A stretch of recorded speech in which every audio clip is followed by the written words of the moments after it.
the committee. We're excited to have three amazing panelists here today. Our first panelist is Dr. Marva Williams Lowe. Dr. Marva Williams Lowe is Chief Pharmacy Officer for MUSC Health and Associate Dean of Clinical Affairs in the MUSC College of Pharmacy.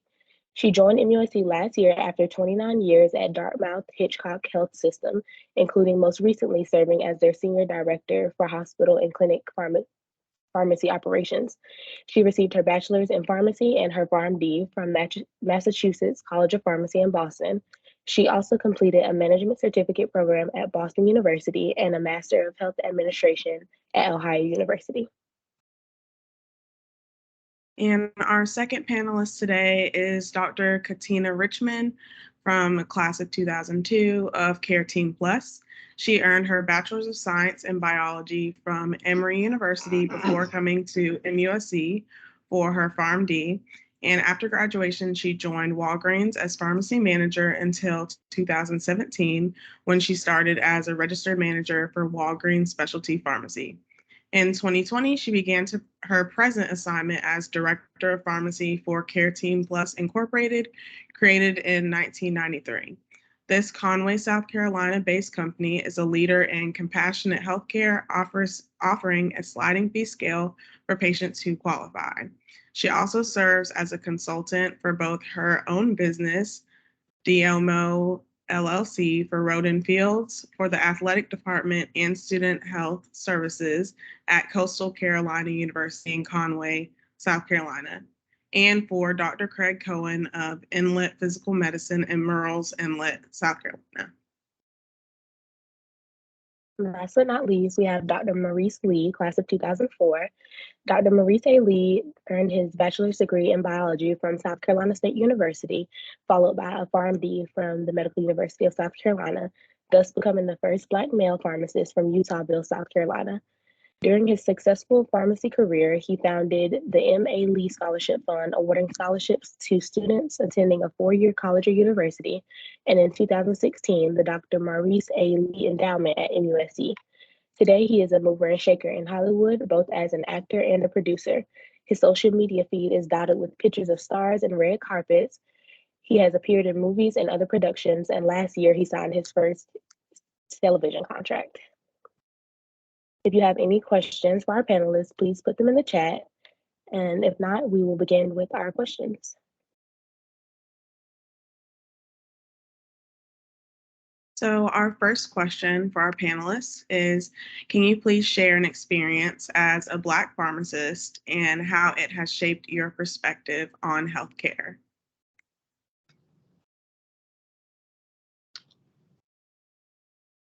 I guess I can answer that one. So I must say that my journey as a pharmacist has been a wonderful experience, and that has been hugely in part because of MUSC and how they actually prepared me to go out into the real world to serve as a pharmacist. There were some challenges that I definitely faced as a pharmacist, a Black pharmacist at that, because I can recall on certain instances where I would be asked a question, and then a patient would come around and then ask a counterpart the same exact question to receive the same exact answer from me, and where they actually received it a little more better and more warmly than how I actually expressed it to them. So that was one of the things that I dealt with, and it allowed me to have a full understanding of what I was stepping into. But I think one of the most important things that I took away from actually stepping into the role of a pharmacist is that, and I think the other panelists can probably agree with me as far as our community is concerned, healthcare has always been a taboo. It's always been an issue where we didn't want to really talk about things that we dealt with.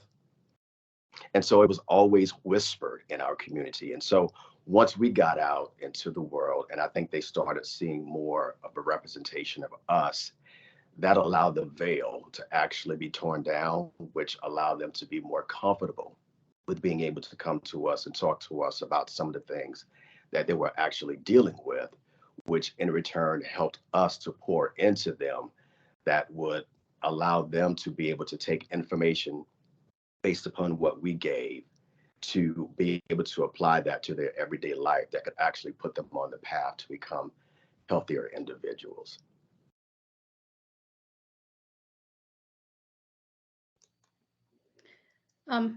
This is Katina Richmond, and I echo everything that Dr. Lee just said. I also wanted to share that not only being African American or Black and being a female or woman poses some challenges from time to time. I will say that depending on the community that you serve, determines how you approach that community. I have been a pharmacist for over 20 years, and I'll say that your community sets the pace for how you respond, how you carry yourself, how you behave. For example, if you are here in the South and you are in a predominantly white community and it's a predominantly older white community, you tend to have to prove yourself a little more. When you're in a more progressive or younger community, you're accepted more.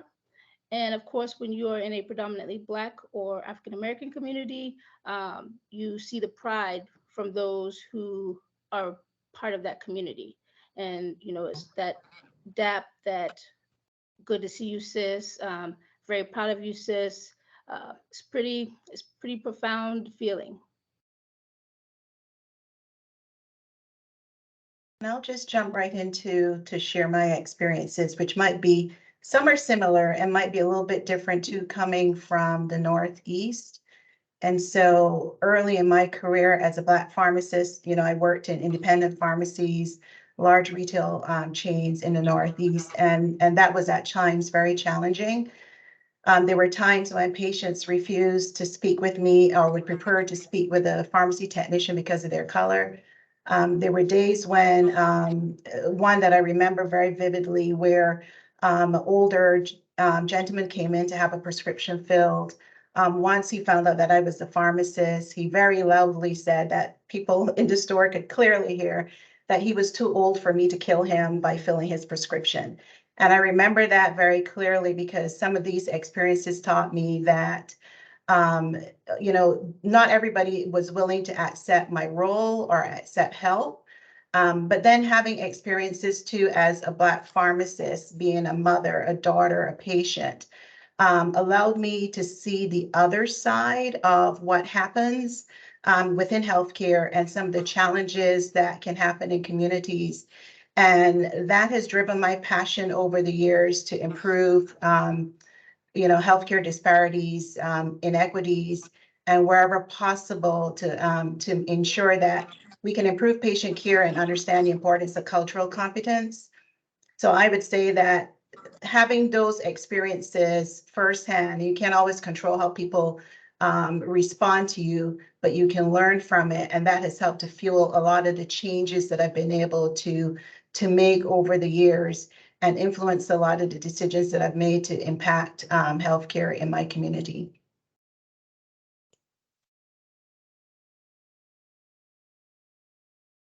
Thank you.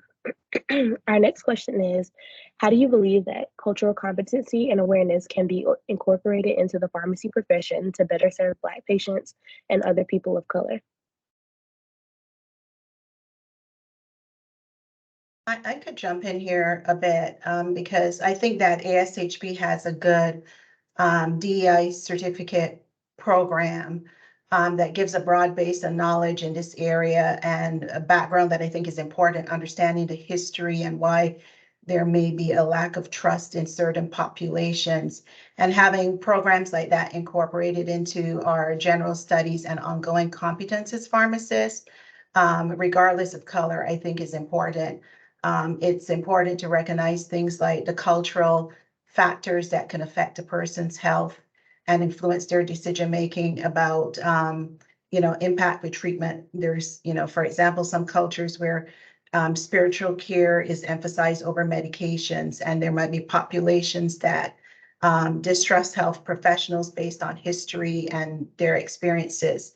So I think having awareness of these issues are critical to be able to meet a patient where they are and provide support to facilitate the care that they need. So having that education base and understanding, I think, is really important to the pharmacy profession.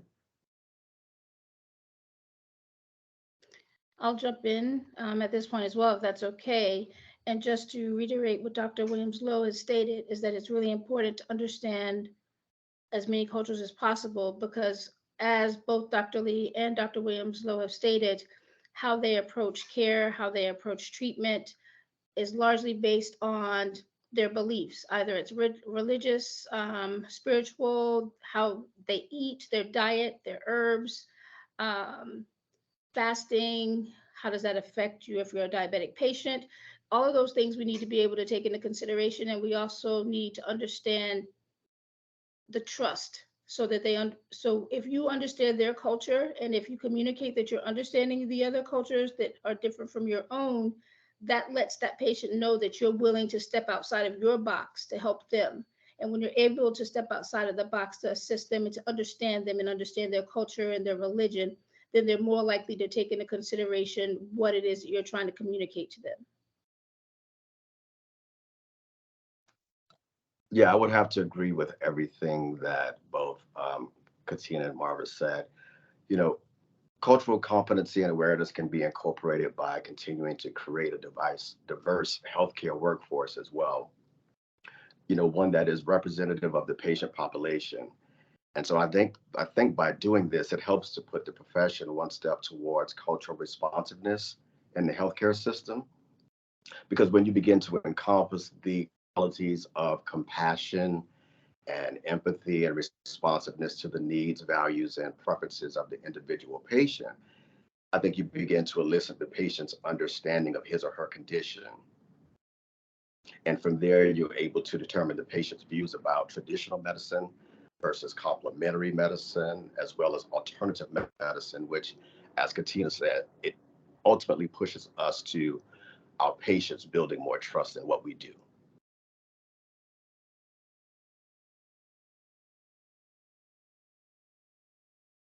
Thank you all for your kind answers. Our next question is, do you have any advice that you would like to share for current pharmacy students who are interested in advocating for Black or minority or underrepresented communities?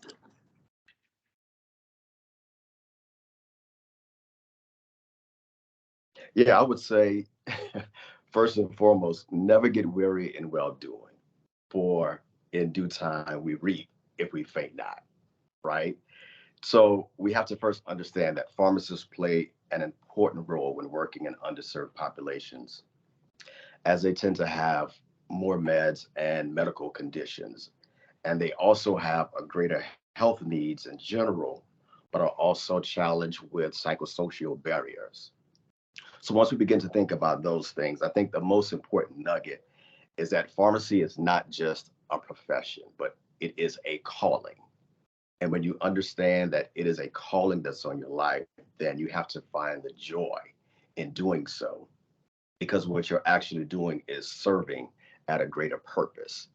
So always find a way to tap into the joy. Once you do that, that will enable you to execute your job to the fullest. And from there, the individuals that benefit greatly from that would be your patients. Yeah, I would agree and echo that. I think that, you know, typically in pharmacy, we have a passion for what we do, and I think that that drives us. I also think that knowing your community, taking the time to understand the needs of the community, not making assumptions that one size fits all, and that you know what people need, talking to people, reviewing community needs assessment surveys. Oftentimes that data is publicly available, are some of the ways to learn about what is needed and determine where and how you can serve. Knowing what resources are available to you and potential partners that are willing to support your goals.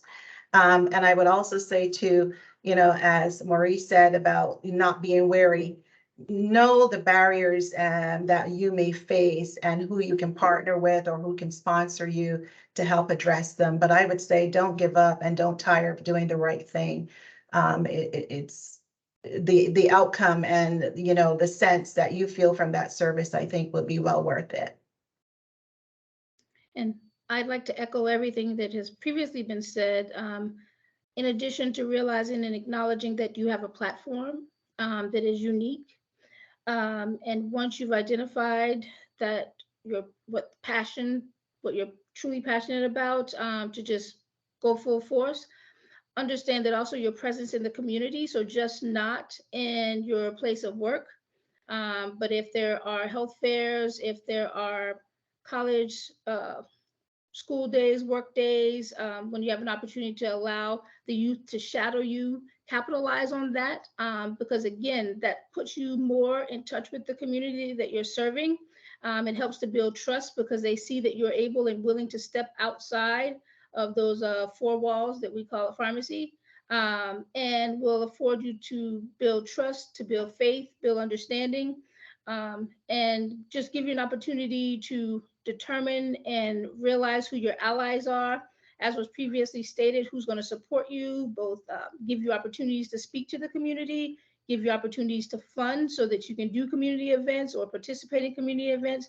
I think all of that will help you to be able to achieve and accomplish those goals that you set to build and educate your community.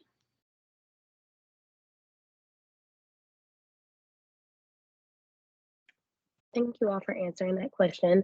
I just wanted to reiterate for anyone who may have just joined, if you have any additional questions outside of the ones we pose for the speakers, please put them in the chat and we will ask them as we go along. And for the next question, we have, when attending pharmacy school, how did you work on confidently networking while navigating spaces that you were likely the minority in?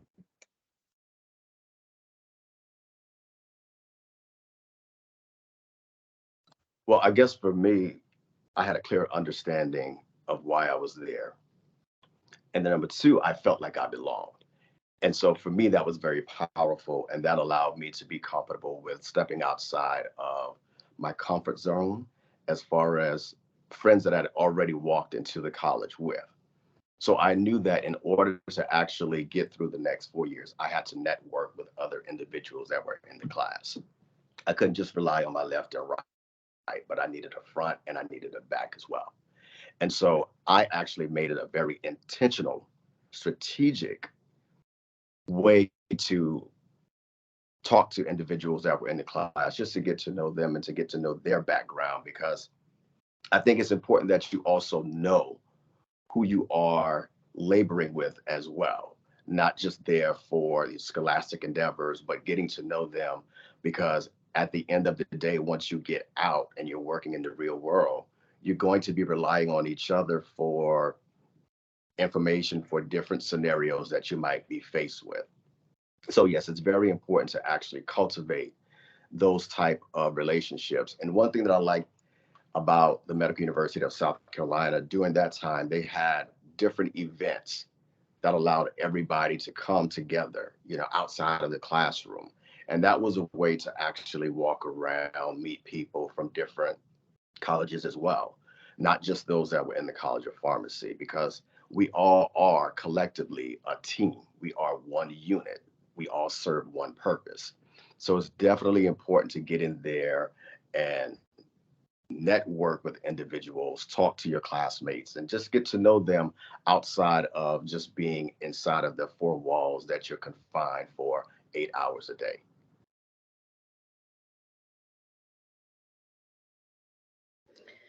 I'll say that while I was at the College of Pharmacy there at MUSC, I definitely participated in the politics, so class officers, the different organizations. Those are, as Maurice just stated, you're going to need those people not only to get through, to be your advocates, your encouragers, your sounding board, someone to help you understand a process that you haven't figured out quite yet.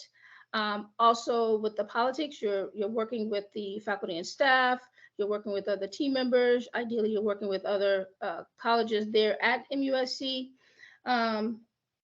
And pretty much like Maurice said, when you graduate, when you're out in the real world, for those who tend to specialize, you're going to need to pull those resources. You may be in a situation where you've got an oncology patient and you're not quite sure how to help that patient figure out how to fund or pay for their medication. It's detrimental to their ability to be treated.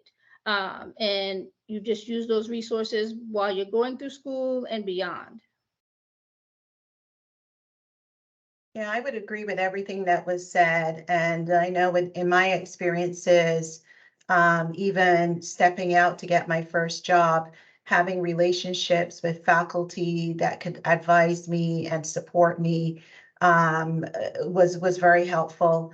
Staying in touch with teammates, learning about who is in your community that you can talk to, and resources that were available to you. And then once I was in the field of pharmacy, starting to develop a network of people who were in areas that I wanted to be in, actually visiting other sites, getting to see what people do, learning from them, and maintaining those relationships that have served me well over the years. So I definitely agree and embrace what's been said, but really using what's available to you and then expanding that network, I think works well.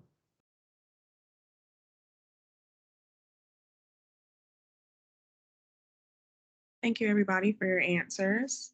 Our next question is, how do you think the future of pharmacy can be impacted positively by embracing diversity and inclusion?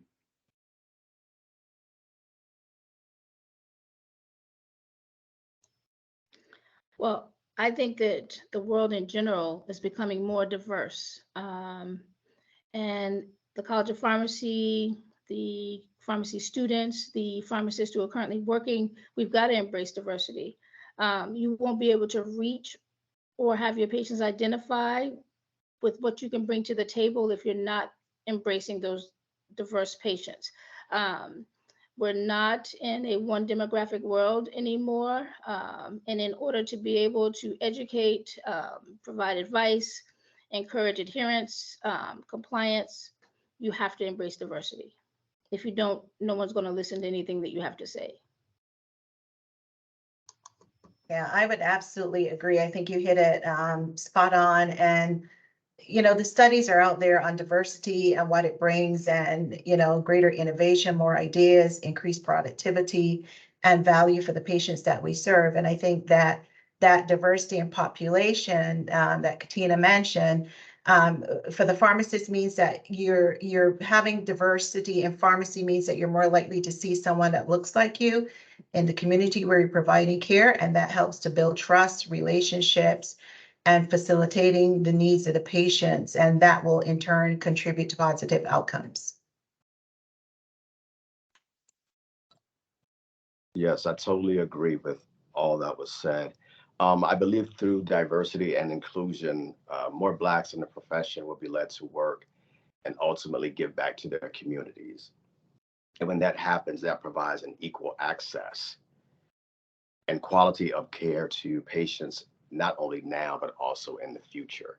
So I think that's very imperative that diversion and inclusion are definitely something that we continue to put the spotlight on, because I think it will help those individuals who are in the profession find a way to be able to give back to our communities. I'm a huge advocate about giving back to the community. So that's what I pretty much stand on in terms of diversity and inclusion.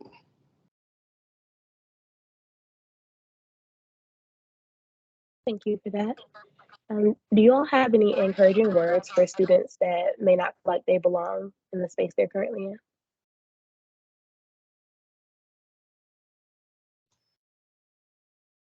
I think that everyone travels the road that's intended for them to travel. So if you're there, you belong. If it's something that you have a passion about, if it's something that you love to do, then you belong. You may not necessarily see everything the way that the majority does, but that's okay. Because if we were all alike, then we wouldn't have this conversation about diversity. I think that every person has the ability to contribute to any circumstance, situation, workplace, educational place. So just stand in your truth, understand that you are valuable and that you bring value, and just be encouraged that there's a reason that you are where you are. 100% agree. I think that you belong. Know who you are. Know that your ideas and experiences are unique, and that's the value that you bring to the table, being able to see things through your eyes that can better serve your community and improve the profession of pharmacy. So don't give up. Even when things happen around you that you don't understand, persevere. Because it might not be today, but sometime in the future, you'll see how the value of some of those experiences that you have can actually make you stronger and help you to help other people along their path. So you definitely belong, even if not everyone may make you feel that way or conditions may make you feel that way. Don't give up. Always persevere. You'll get there. Yeah, not to add on more to what they've already stated, but as both of them stated, yes, number one, you belong. And number two, I always live on the philosophy that what happens to me happens for me. So anytime I'm faced with any type of adversity or anything that seems to be not what I planned for my path, I have to understand that whatever that thing is will be of benefit greater on. I may not be able to see it now, but I'll be able to see it later as I become wiser. So those two things are what nuggets I would actually understand that you belong and know that what happens to you happens for you.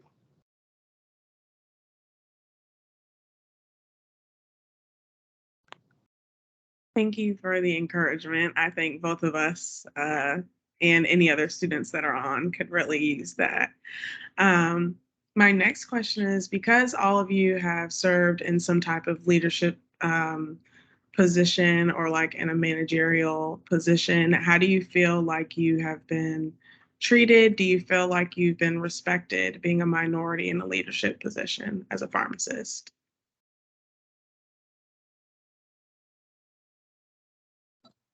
I can answer that. Yes, I have been respected because I demand respect.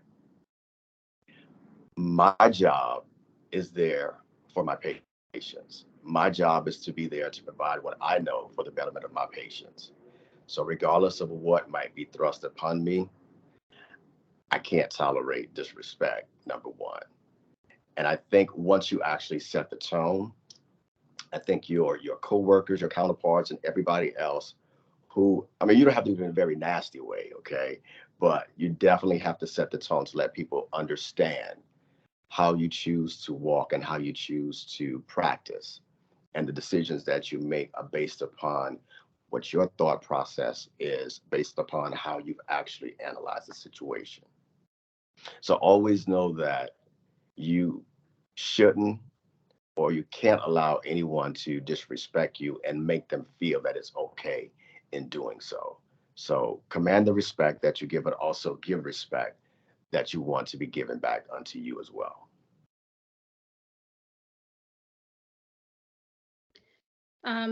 One thing that my mother always used to tell me is that you teach people how to treat you. So I'm definitely on board with Maurice in that you set the tone. You give respect as you demand respect, or I should say require respect. I think that those difficult conversations are exactly that. They're difficult conversations, but oftentimes they're needed. You will learn that as you start out in your career, your youthful pharmacist isn't the same pharmacist as your experienced pharmacist. I can honestly say that I used to, when I was very, very young in this leadership role, it was my way or the highway. You know, my name is on the door. You do what I tell you to do. If you don't want to, then you can go right back out that same door. I have evolved and learned that when you're a manager and when you're a person in leadership, my belief is that you change your leadership style to accommodate the person that you're leading. So you could have a team of 5 people or 10 people, but each person may need a different type of leadership. And as the leader, you acknowledge and address and govern yourself according to that. I believe that as a Black female pharmacist, you're not always necessarily taken seriously. And then you have to figure out that line that you have to walk where you're not the stereotypical woman, but you're the professional woman, and that you show your value. And it's not that you try to beat someone upside the head to tell them that you're valuable. You just let them know, this is what I bring to the table. This is what I know. This is what I can do and what I can accomplish. And your actions will grant you that respect that you deserve. Yeah, I agree. I think it's challenging to be a Black woman in corporate America, whether it be in pharmacy or elsewhere. I think that comes along with its challenges. And when you're in a leadership position, sometimes your competency can be challenged. Opportunities may or may not come your way depending on people's bias and what they think you can and cannot do. And I think Katina was referring to some of the stereotypes that you have for Black women and some of the microaggressions that we might experience. I do think, though, that often being in a leadership role gives you the opportunity to teach to some degree along the way. Being professional in what you do, but also educating people and showing them by what you do, right? Because actions speak louder than words, what you are capable of doing. And I always believe in opening the door for others. So as you have opportunities, educate along the way and pave the way for others to come behind you so that maybe their path is not as challenging as your path. And I think if we can do that, we can keep making improvements for people of color as they move along in our profession and frankly in leadership roles in America in general. But definitely educate along the way and ensure that you are opening a path for others and making that path a little bit better. We have we stand on the shoulders of some very important people, and when we think about Black History Month, we think about how we got to be where we are. And I always believe in paying that forward. So there's definitely that opportunity for us as leaders.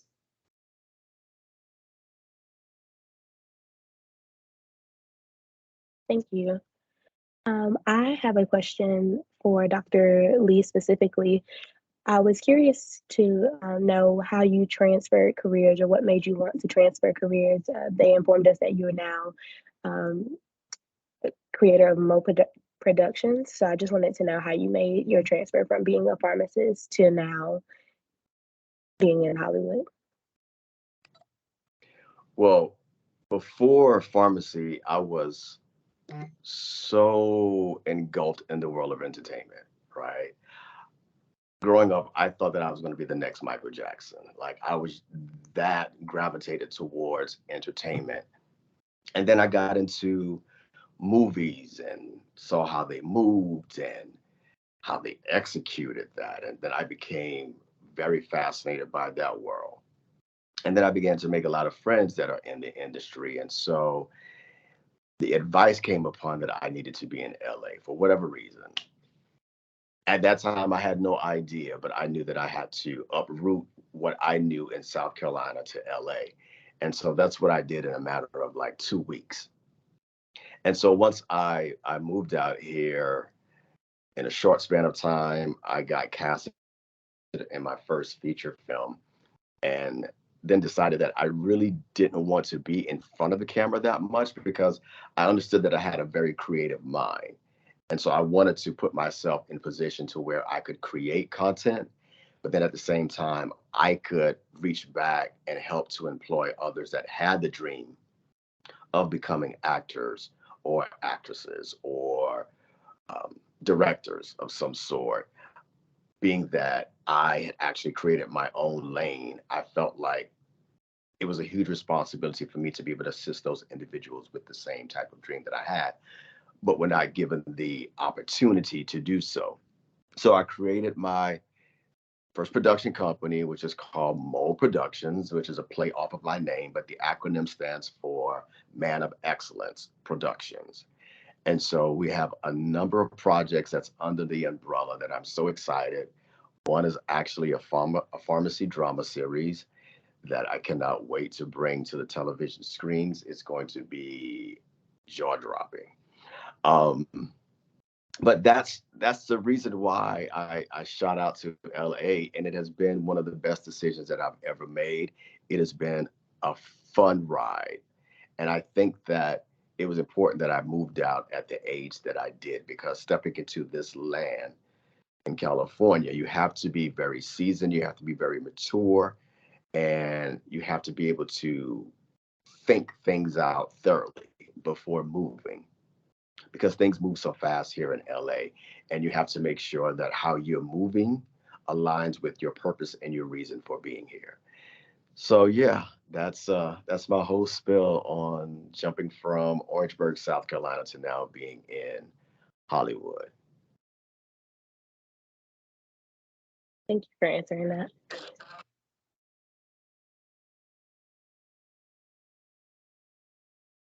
I have a question for Dr. Richmond. Can you tell us a little bit more about being a consultant and also having your own business? Yeah, so most people realize that working for a chain or working for someone else is never really going to grant you wealth. And I'm sure that Maurice can talk to you more about that. So I wanted to do something different. I did retail pharmacy, like I said, for way too long. And not because I didn't enjoy it, I absolutely enjoyed it. But I needed to have something more, something different. And believe it or not, I reached back to some of my professors there at MUSC to figure out, how do I do the consulting? How do I start my own business? And was given great advice. I didn't know what to charge. I didn't know what my responsibilities would be. And there wasn't really a great resource that I could Google or pull out a book to find. So I reached back to a couple of the professors there at MUSC, and they gave me great advice. I set up my LLC, and then I reached out to a couple of companies or doctor's offices. Coastal Carolina University sort of fell in my lap because when PharmD became the degree to have, a lot of the non-privately owned doctor offices were not aware that they had to have a PharmD on staff in order to be able to administer medication. And so I just started getting phone calls. And once I did open the first contract, more just started coming. As we all know, pharmacy in the world of medicine is a small business. We're a small group and we know a lot of each other. So you would get lots of referrals.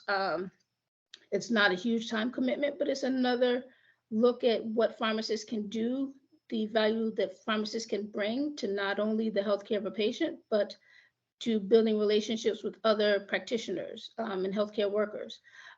So it was literally just me trying to reach out and do something different, and then have something that I could call my own.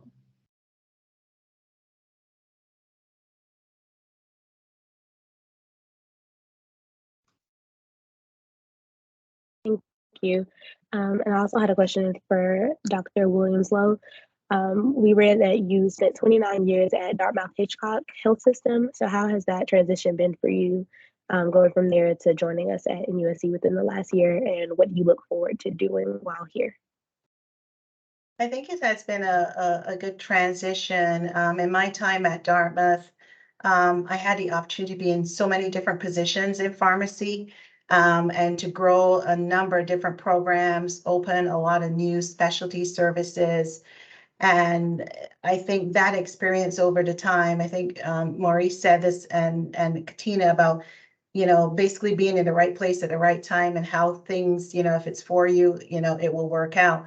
And so I think that all those experiences that I gained in pharmacy are coming together now to be able to have an impact across the system with standardizing how we provide services, elevating the services that we provide, and being that voice of pharmacy to really look at where we can be best positioned to impact care. And so there's a lot of opportunity here, a lot that we can do to have an impact. And I think that those years' experiences are really coming together The only other thing I would add too, because I always have to give a shout out to my country, Barbados. So my life at pharmacy started, working as a technician in Barbados, and my experiences there, and then my experiences coming to the U.S. for college, and then being in the community, starting off at independent pharmacies, all of that, I can see in today's world how all of those experiences, and again, to some advice that you heard earlier, led me to where I am today, right? And helps me to be a better pharmacist and to be a better leader. So definitely don't underestimate the experiences that you have along the way, because you just never know how they might come together to make you better at what you do and to be able to help and serve people.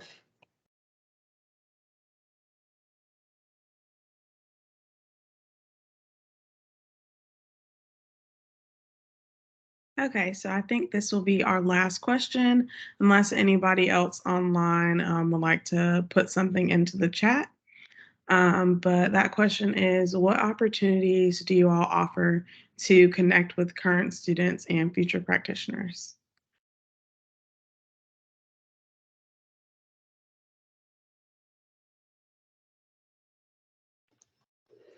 So at my previous site, I was at an oncology specialty site. I did have a residency program there.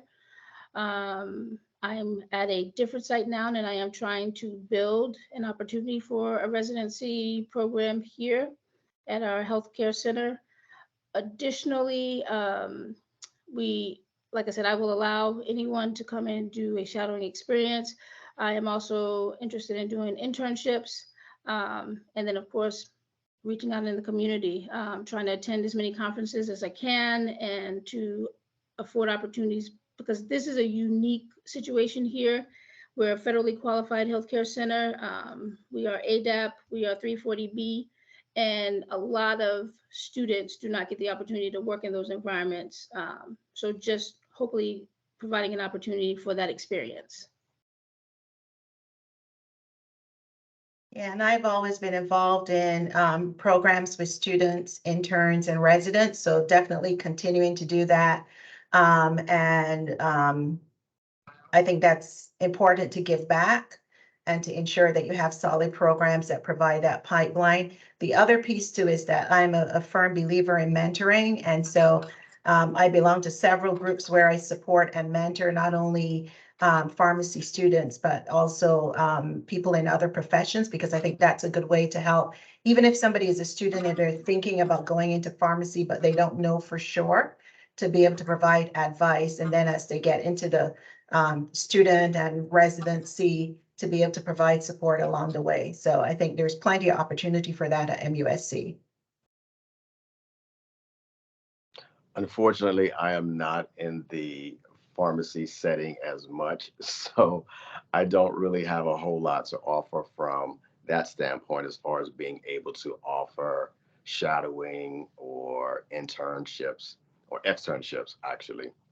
But what I can serve is in the capacity of a mentor, and I've done that in so many instances and will continue to do that. So if someone is looking for a mentor, then definitely they can tap in, reach out to me. I would definitely love to be able to serve any one of you in that capacity. But for the most part, I think what I've been great at doing in this time is being able to direct individuals who have a strong or esurient desire to become a pharmacist, being able to direct them to the individual that they need to tap into so that that individual may take on a responsibility of helping them navigate as they try to pursue the profession.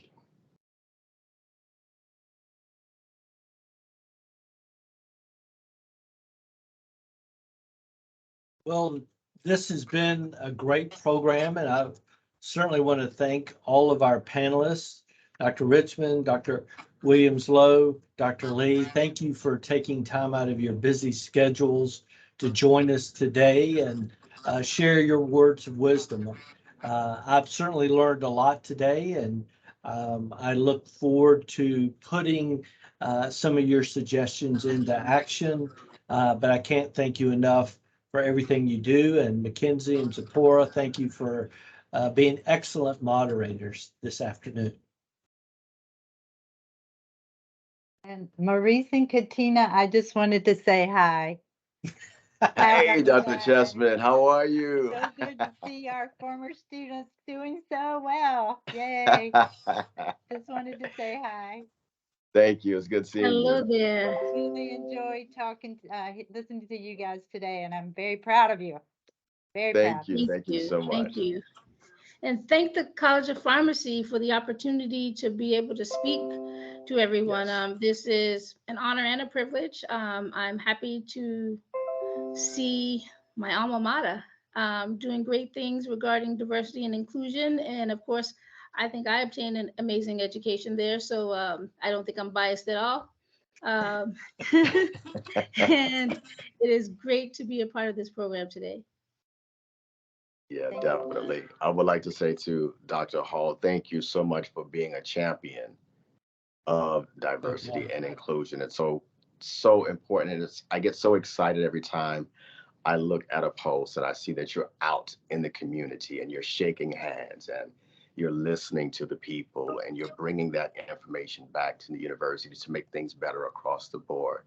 So I said, thank you, sir, for everything that you're doing. And I hope that you will continue to rally the staff to assist you in those endeavors as well, because as you continue to go out and grow, it's going to require more assistance from those to be able to hold your shoulders up in those times when you will get weary.